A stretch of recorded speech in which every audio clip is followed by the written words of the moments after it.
I'm going to be less exciting than Flavio, and I'm going to stand here with a thing holding my microphone, because otherwise I'm just going to wander off into the corner. It's going to be terrible. So yeah, cloud native fallacy. I hopefully by the end of this will convince you that you are not in fact Google, unless there's anybody from Google here, in which case this is a false statement, and I apologize for lying to you. So anyway, a couple sort of housekeeping notes before we get started on whatever ranting ridiculousness is going to come out of my mouth. These talks are online. I'm in fact presenting right now in my web browser, so you can go and look at them at that URL should you decide to do that. Also, if you feel like tweeting, I have a Twitter thing, or whatever you want to do there. Also, if you look in the little tiny stuff down in the bottom, these slides are also in Git. They're not on GitHub because I like freedom, but they are in my Git server, which is running in an OpenStack cloud. So it all comes back around and makes everybody happy. So for those of you who don't know me, which will make me very sad because I'm very narcissistic and I like to think that I'm really important, I work for IBM. We are the people with the international machines of business, or if you know Jesse Proudman, Business Machines International, which is the name of his new yacht. Thanks, Jesse. I work in the IBM Cloud thing. I'm a distinguished engineer, which is really distressing for anybody in the industry that somebody might give me any title related to the word distinguished. So I'm sorry for any of you who actually are, but somehow title inflation has gotten us all there. I think this is going to be the new entry-level title. You come out of college and you're a distinguished engineer, and then you'll be a senior distinguished engineer, and then a principal senior distinguished, and then a distinguished, and whatever. Yeah. I'm sure I'm very soon going to be an extinguished engineer. I also I sit on the technical committee of OpenStack. I sit on the board of directors, and I help run the developer infrastructure core team. So pretty much in some way, shape, or form, it's my fault. I'm sorry. I'm sure that I had a good reason at some point. It probably had to do with drinking too much beer. But whatever you're pissed off about, you can blame me. I can take it. And I've heard it before. Hopefully, I don't know how many of you have seen the movie Dr. Strangelove, but this is a Dr. Strangelove reference, as the form of the title is actually a reference to that movie's long title. And also, I just like the image of a dude riding an atomic bomb out of a plane. It's a good one. It certainly has to do with my feelings towards cloud on most days. But that's really neither here nor there. So I generally tend to ramble, as you've probably already figured out. And this is like a 25-minute talk. There is absolutely no way I'm actually going to get through all of the slides in this presentation, so I decided that I would put the summary first, and just go ahead and give you the 2 or 3 bullet points, and then I'll just ramble, and you can eventually walk out and be like, well, all right, and this is a waste of my time, and that's fine. But is cloud native good? Because I possibly, the title might have indicated that I was going to say negative things towards all of the cloud native people. Yes, cloud native is a good thing. On the other hand, is not cloud native bad? And I apologize for the wordplay here for those whose English is not your first language, but double negatives here. Is the opposite of cloud native a bad thing? No, it turns out it's not. And if nothing else comes out of this, I think that's the thing that I would like for you to know. Do you need to write cloud native apps to use the cloud? No, you do not. Are you a bad person if you do not write cloud native apps? No, you are not. It's all perfectly fine. So great. So that was a summary. We're done. You actually don't really need to listen to the rest of it. If you know anything about clouds or cloud native things or whatever, we've kind of gotten through the point of it. But I thought I'd walk through just for sake of argument for a couple minutes and talk about what cloud native means, because if I'm going to say that you don't have to be cloud native, then it might help to have some definitions that we at least can all agree to argue about. Information Week sometime last year said this about, and in fact, if you Google cloud native, this is sort of the first Google pull quote that'll come up in a nice little box at the top of the thing, or at least it is for me. I'm actually sure that I imagine if you Google it in Israel, it probably is a different probably Hebrew quote about Cloud Native and not, but I could be wrong about that. I've never tried that. What, not wrong? So as with many things that Information Week says, this is very verbose. There's a lot of words here. Something about writing applications in a world of ubiquitous cloud computing that's flexible, right? So short story. There's clouds everywhere, and you thought about that when you were going to write things, but so that it'll help you run things at scale, right? That's, I think, sort of the entire point of what they're saying. The Cloud Native Computing Foundation has an absolutely lovely mission statement, and I'm not picking on them because I am involved in OpenStack's mission statement, which is equally as vague and terrible. But I particularly like that they're going to harmonize emerging technologies. That's a really great thing they're going to do, and foster some innovation. But you can pick out some things here: container package, dynamically scheduled, microservices, and I think that's sort of the buzzwords that most people associate with Cloud Native, right? Like, oh yeah, it's going to be Docker, Kubernetes, Docker. And you're gonna do that, and it's gonna make all your problems go away, right? Because if you put your code in Docker, then everything's solved. Yeah, that's at least that's what I understand from all of the venture capital they keep raising. If I just put more things in Docker, I would solve more of my problems. So I'm gonna. Those are too wordy. In general, I think Cloud Native it's both an architectural and an operational approach. It's a way of thinking about things, a way of doing things, and to me at least, and everybody can again get beer and yell at me. But I think it comes down to assuming that you've got cloud in some sort of way, because Cloud Native implies that it's natively to the cloud. So that might go without saying, but let's go ahead and say that. That you should assume failures, like it's cloud, so stuff's going to break. Anybody that always complains that OpenStack breaks from time to time, I'm like, yeah, it's cloud, it's supposed to. That's the design, right? Aha.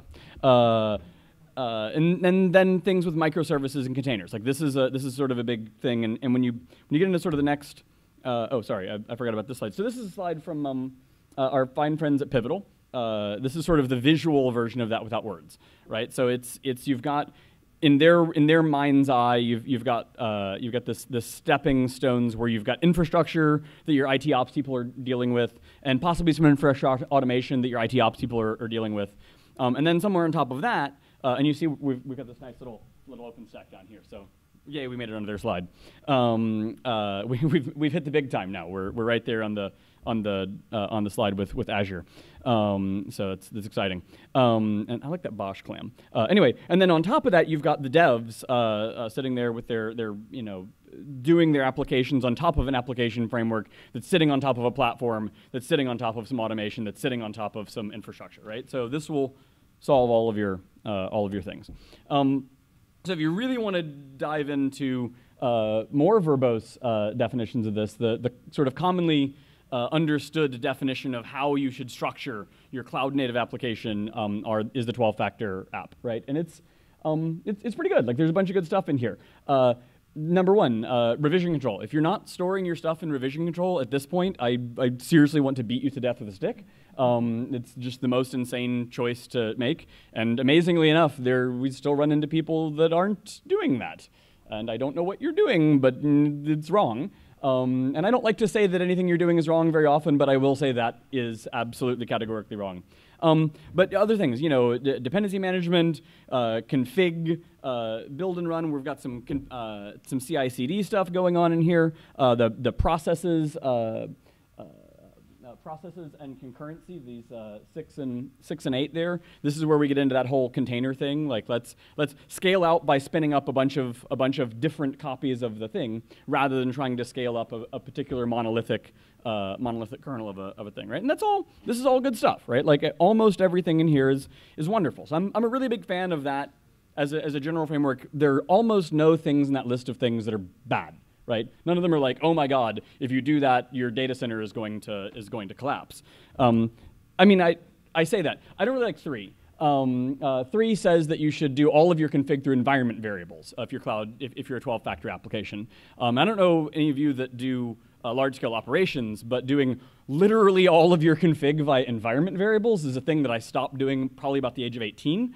But I like to use config files because I like to use config management systems like Puppet or Ansible, and they like to do things like put values into config files. So, but that's fine. That's just me. Like that's they can do their environment variables. Also. 6 says stateless, right? It's supposed to be stateless. You're not supposed to save any state, which means you should stick your state into a data service somewhere. My question here is what if the thing that I'm writing is a data service? Can I write a cloud native data service? Where does it store its state? It's sort of problematic. I guess I can just store it into dev null, which gets us into the ubiquitous web scale jokes, which I like because I was an old MySQL consultant, and nothing I like more than picking on Mongo. So I really do want to know if I can use the cloud native architecture to write a database service that's web scale and will store all of my data really, really fast because it's stateless. If you haven't, by the way, this is sort of a digression, but if you haven't watched the MongoDB as web scale YouTube video, please go watch it. It's very funny.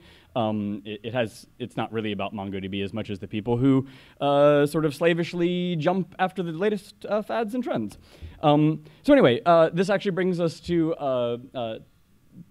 the real sort of crux of the thing I want to get across, and this comes straight out of a quote from our friend Guido, who wrote Python in the PEP 8 style guidelines, which is one of the, and believe me, the irony of this is not lost on me that I'm standing up here saying this particular thing as it comes to PEP 8, being one of the people who tests all of the OpenStack code that it matches the PEP 8 style guide exactly. But Guido's point is that it's a style guide. It's a guide, right? It's a guidepost. It's not the answer, right? So sort of slavishly adhering to a style guide at the expense of sanity, at the expense of using your human judgment, is gonna break things. It's not a good thing. It doesn't get you to a positive place. So in any case, the cloud native 12-factor approach, it's a great approach. If you need to do some massively scalable things, if you happen to be Google, if you need that kind of flexibility, if the app you're writing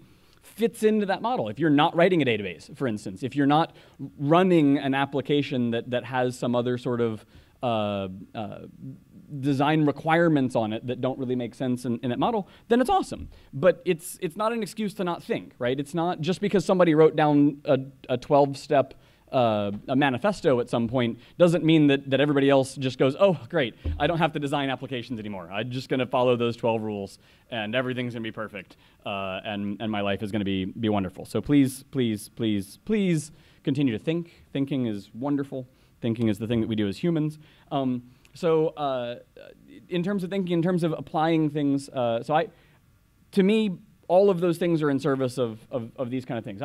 When I'm writing an application, I want to be able to deploy that application onto the internet, right? Because I want my customers to be able to get it, and I want my customers all over the world to be able to consume the application. That's what I'm trying to accomplish, right? I'm not trying to accomplish writing a 12-factor app.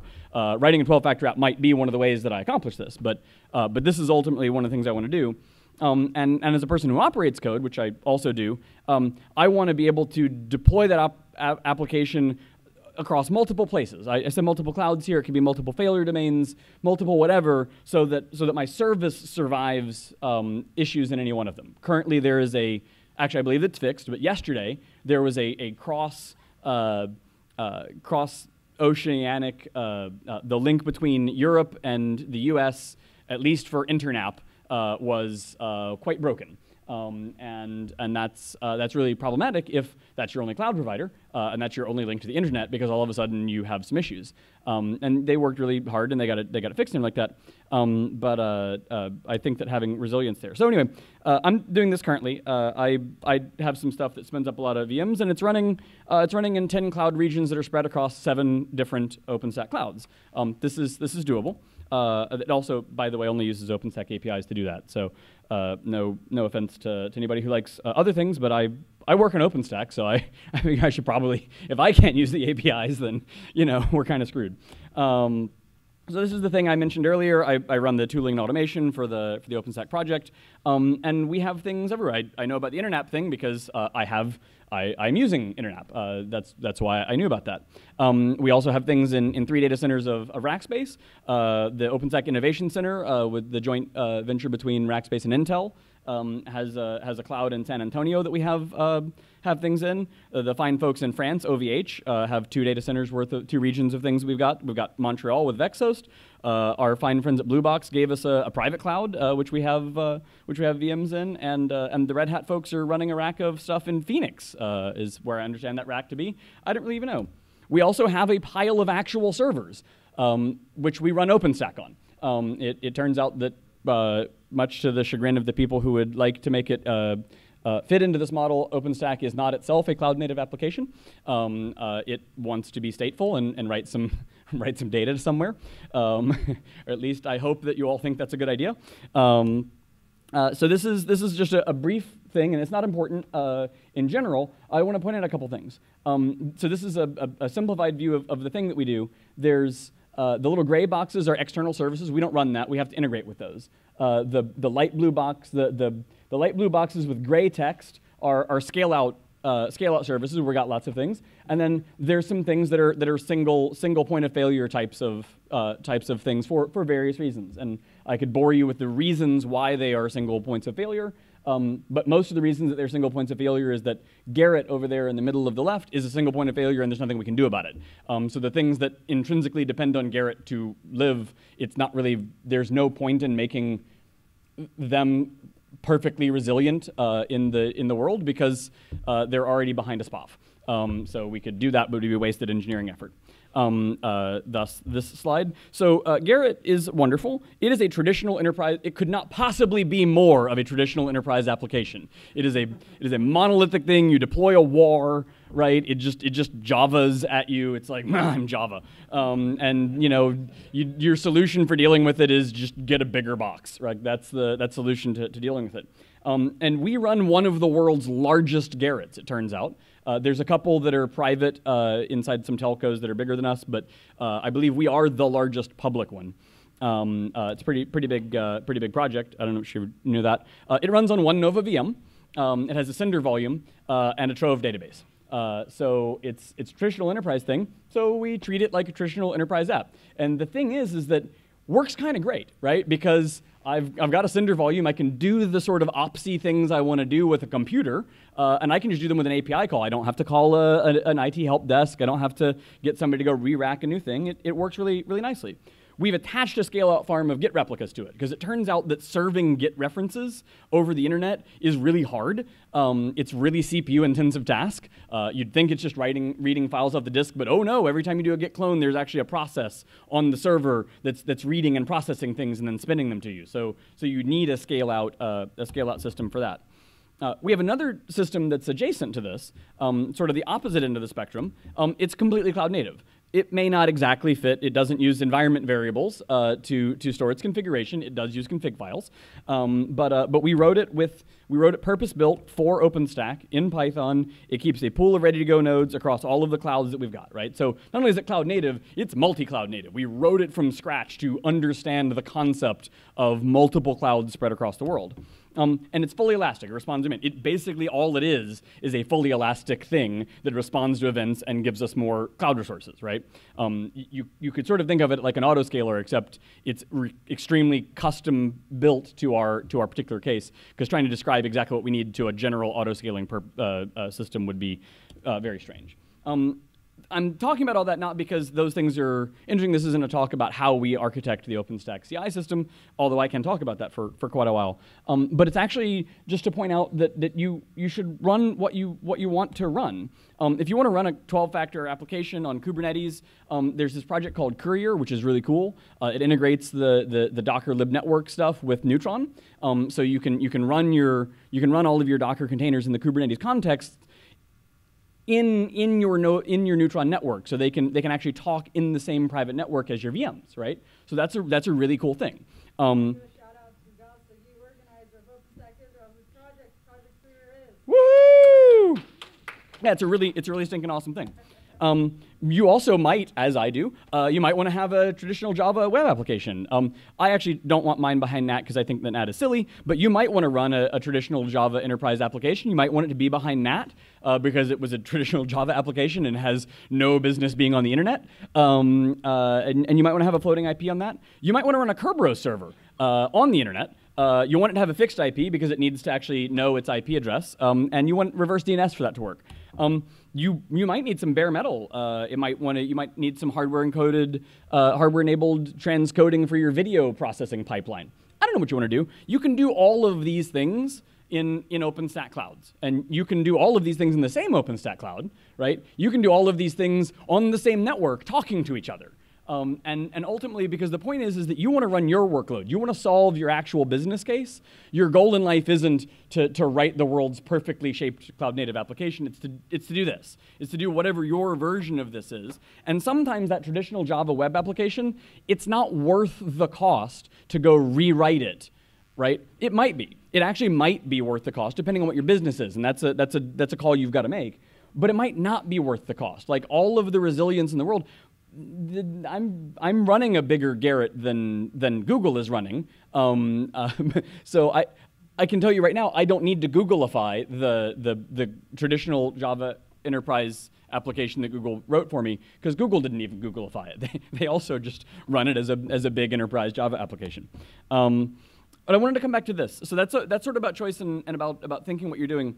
I want to point out a thing about this slide that. And I'm taking this as a positive thing, but there's a thing that I want to make sure that the takeaway from this isn't wrong, and I don't think it's what they're intending to communicate here. But if you see this, you sort of see these sort of dev people over here in the upper corner, and these ops people down here, and this is sort of like the last talk we were talking about, the dev and the ops people not talking. In my world, the whole concept of DevOps was about starting to get us to the place where the devs and the ops talked, right? Like where we communicated and we collaborated together. And if I look at this and I read some of the manifestos that are out there, it starts to be about enabling the devs to do things without having any of those pesky ops people around.